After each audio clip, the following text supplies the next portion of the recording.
Guys, nasan tayo? Hong Kong Disneyland. We are Hong Kong Disneyland.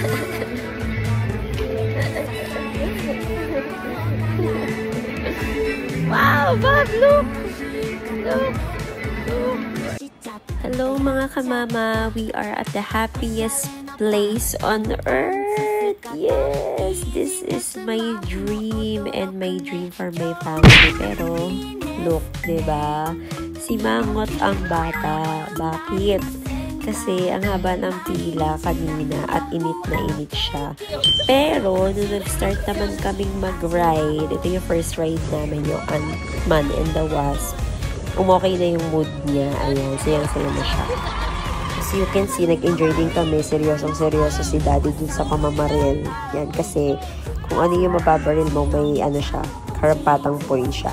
And right after that, ito ang tagal ng pinila namin dito, parang mga 40 minutes yata, para ma-meet si Iron Man. What an incredible and memorable experience talaga. Yung next ride naman na pinuntahan namin is yung It's a Small World. Ayan. Very pang kids ito. Pwede rin sa seniors. So kung nag-extreme ride ka and gustong mag-chillax after, ito yung very good for you. Wala actually kaming itinerary when it comes to rides and attraction. We just go with the flow. Pero may mga listahan lang ako na yun yung parang mga, ito dapat yung mapuntahan namin sa Disneyland. So yan, nag-decide na kami na kakain na muna kami kasi 10 a.m. yung opening ng park and then ito mga 12 na yata. Yan. So yung inuna namin pinuntahan is the Royal Banquet kasi we have availed the voucher sa Disneyland. So may food na rin. So magdadagdag na lang kami ng few dollars for the food. So in order pala namin is itong premium mixed grill and baked pork chop.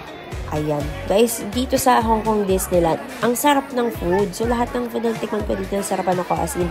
And, ang laki ng servings nila. So, yung isa mong order, actually, good for 2 na siya. So, yung in-order namin is for 2 person lang. Tapos, kasya na siya sa amin at palagi pang may sobra.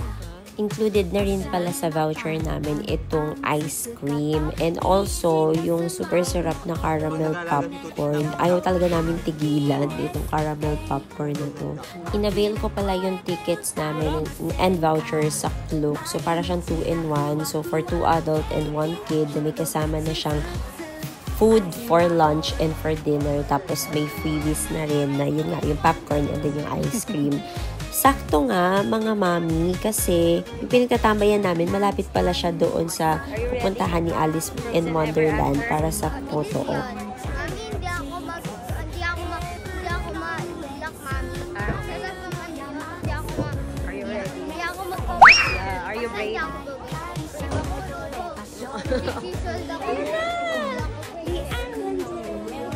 Sa lahat yata ng mga rides dito ko, pinaka-excited talaga mga moms kasi ito yung palagi ko nakikita sa mga reels and mga vlogs. And ayan, nakita ko pa nga si Elsa.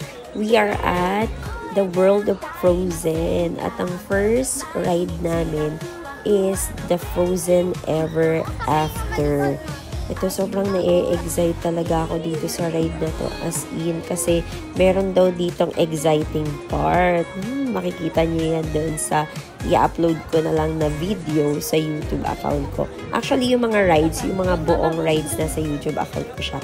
Kasi, ang goal ko talaga, kaya ako nagtitake ng videos, is for memory banking. Siyempre, kapag tumanda na kami, diba, pag senior citizen na kami at yung anak ko, malaki na rin, gusto ko mapapanood niya yung mga activities and experiences na ginawa namin nung bata pa siya.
Bab! Bab, yun o!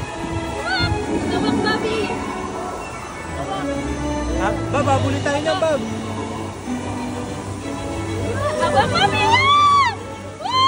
At ayan na nga yung exciting part, yung sudden drop ng Frozen Ever After. Hindi ko lang nakuha na ng video kasi nga natakot ako mahulog yung phone ko.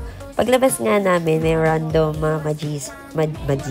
magicians dito sa World of Frozen. And next ride namin dito din sa World of Frozen is yung Wandering Oaken Slide. Ito, hindi ko na talaga na-videohan. Mala roller coaster kasi yung ride. Baka mahulog yung phone ko na hindi ko pa fully paid. At paglabas nga namin, nakita nga namin si Mickey Mouse. Pipila sana kami, kaso nga lang, baka maubos naman yung time. So, in-enjoy na namin makita siya from afar. Andito na pala kami ngayon sa Adventureland. So guys, kung gagawa pala kayo ng itinerary, mas okay na mag-download kayo ng Disneyland app. Tapos downloadin nyo yung map para alam niyo yung pagkakasunod-sunod ng rides ninyo. Itong ride na to is called Jungle Cruise. Sobrang enjoy and chill, laid back lang nitong ride na to. Especially kasi we have a very funny tour guide which is Ash. Ayan, dami niyang segue na very funny for me. Kasi ang corny kong person, mabilis akong mapasaya. Habang nagre-record nga ako ngayong madaling araw, namimiss ko na yung Hong Kong Disneyland.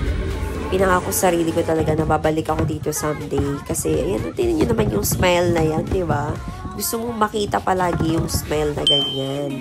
Nandito na nga pala kami ngayon sa Mystic Manor. Isa rin to sa mga OG na ride dito sa Hong Kong Disneyland. Kaya naman, sinigurado ko na matatry namin to ng family ko.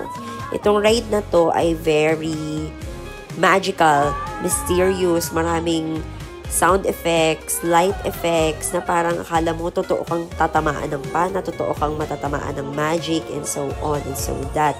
Kasi dito sa Hong Kong Disneyland talaga guys, quality talaga. As in, worth it yung binayad mo, yung time mo, yung gastos mo. Worth it talaga siya. Guys, kung may magtatanong man sa akin kung ano yung greatest regret ko nung pumunta ako ng Hong Kong Disneyland is itong Grizzly Gulch. Itong ride na to, grabe.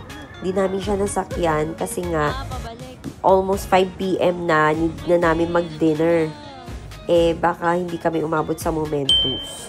So, kaya, pumunta na kami sa Tomorrowland. Dito kami nag-dinner ngayon sa Star Diner. Ayan, very good choice yung mga pinili naming food, promise. Yung in-order pala namin is yung Hawk Double Beef Cheeseburger and then yung fried chicken. Like what I've said kanina, napakalaki ng serving dito sa Hong Kong Disneyland. Pwede na siya pang 2 people. So yung burger, as in sobrang laki, kasing laki na siya ng face ko guys. 3 rin kami naghatid dyan. Tapos yung chicken, 2 pieces siya na big. Tapos may fries and potato chips na siya. And also, may drinks na rin pala yan na included. Pati yung sa lunch namin kanina. After namin mag-dinner, wala pa yung Momentus. Pero ayaw muna namin makasiksik or makiunahan dun. Kasi may mga pila na siya actually, 5 p.m. pa lang. Nanood muna kami nitong Marvel show. After ng show, napansin namin na nandun na sila sa Momentus na pupunta. So, wala nang tao na nakapila sa mga rides. As in, tuloy-tuloy ka lang makakapasok ko na. Nandito nga pala kami sa Iron Man Experience. Parang Rialto siya, guys. After that, nag-hyperspace mountain naman kami. Guys, naloka ko dito. Oh my God! Ang daming bata, for sure na na-trauma dito sa ride na to. Pati matatanda.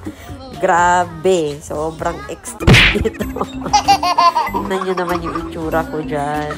At ang pinaka-hinihintay ng lahat na nandito sa Hong Kong Disneyland ay ang Momentus. Ito guys, may pa-fireworks display and shows na pinoproject sa may castle. Teary eyes ako. I'm so thankful and blessed na na-experience ko ito. Thank you so much, Lord, sa provision nyo sa family namin.